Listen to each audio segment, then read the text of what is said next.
vamos falar sobre invocar o nome do Senhor. Ó Senhor Jesus, invocar o nome do Senhor é uma realidade para nós. Quanto mais nós invocamos o nome do Senhor, mais nós desfrutamos das riquezas de Cristo.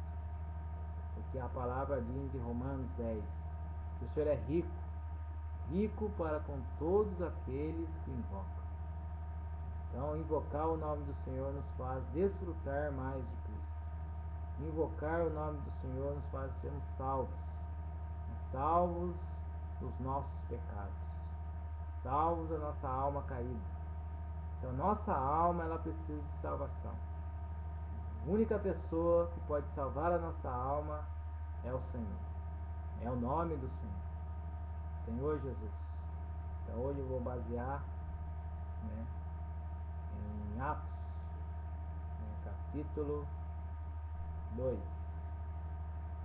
Fala assim, Pedro falando da visão do profeta Joel: e acontecerá nos últimos dias, diz o Senhor, que derramarei do meu espírito sobre toda a carne.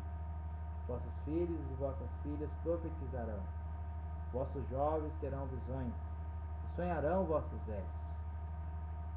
Até sobre os meus servos, sobre as minhas servas, derramarei do meu espírito. Naqueles dias e profetizarão. Mostrarei prodígios em cima no céu, e sinais embaixo na terra: sangue, fogo e vapor de fumaça. O sol se converterá em trevas, e a lua em sangue, antes que venha o grande e glorioso dia do Senhor. Então está acontecendo muitas coisas hoje em dia, guerra, fome, destruição. Mas aqui a palavra diz: e acontecerá que todo aquele que invocar o nome do Senhor será salvo. Todo aquele que invocar o nome do Senhor será salvo. Senhor Jesus. Então esse é o caminho. Quer ser salvo, precisa invocar o nome do Senhor. Ó Senhor Jesus. Esse é o caminho de sermos salvos.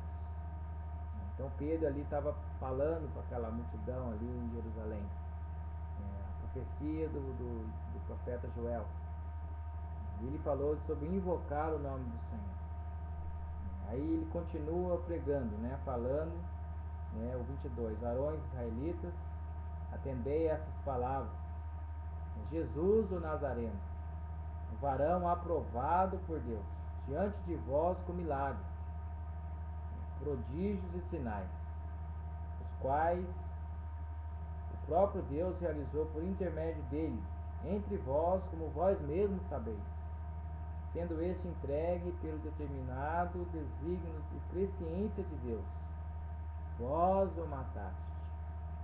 Então Pedro falou: Nazareno, Jesus, vós o mataste, crucificando por mãos de iníquos, o qual, porém, Deus ressuscitou, rompendo os grilhões da morte, porquanto não era possível fosse ele retido por ela. Aí ele começa a falar de Davi, Porque a respeito dele diz Davi: diante de mim via sempre o Senhor, porque essa é a minha direita, porque está à minha direita, para que eu não seja abalado. Por isso se alegrou o meu coração, e a minha língua exultou. Além disto, também a minha própria carne repousará em esperança, porque não deixareis a minha alma na morte, nem permitirás que o teu santo veja corrupção. Fizeste-me conhecer os caminhos da vida, encher-me-ás de alegria na tua presença.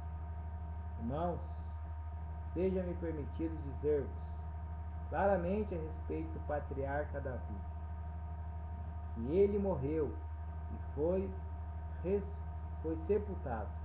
O seu túmulo permanece entre nós até hoje. Tendo, pois, profeta, e sabendo que Deus lhe havia jurado que um dos seus descendentes se assentaria no seu trono, prevendo isto, referiu-se à ressurreição de Cristo, que nem foi deixado na morte, né, e nem o seu corpo experimentou corrupção. A este Jesus Deus ressuscitou, do que todos nós somos testemunhas. Todos nós aqui em Jerusalém somos testemunhas. Esse é Pedro pregando para ele, falando, né? Aquelas pessoas em Jerusalém. Exaltado, pois, à destra de Deus, tendo recebido do Pai a promessa do Espírito Santo, derramou isto que vedes e ouvis. Porque Davi não subiu aos céus, mas ele mesmo declara: disse o Senhor ao meu Senhor: assenta-te à minha direita, até que eu ponha os teus inimigos por estrado dos teus pés.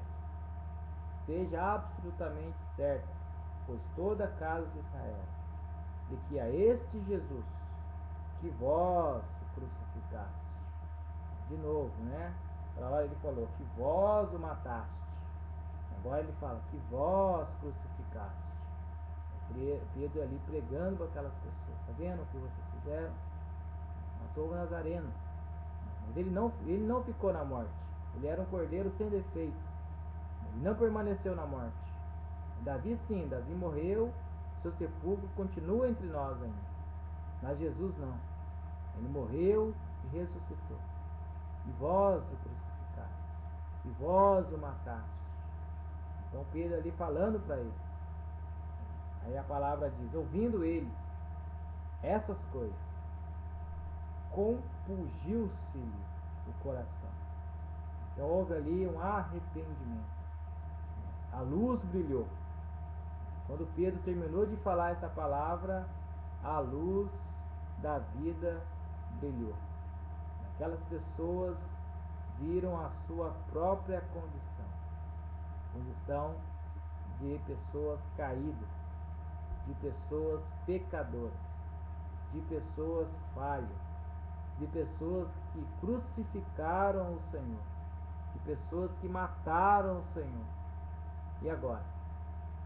Como nós podemos ser salvos? E agora? Eles perguntaram, né, para Pedro. Ouvindo ele essas palavras, compungiu-lhes o coração e perguntaram a Pedro e aos demais apóstolos: que faremos, irmãos? Que faremos agora?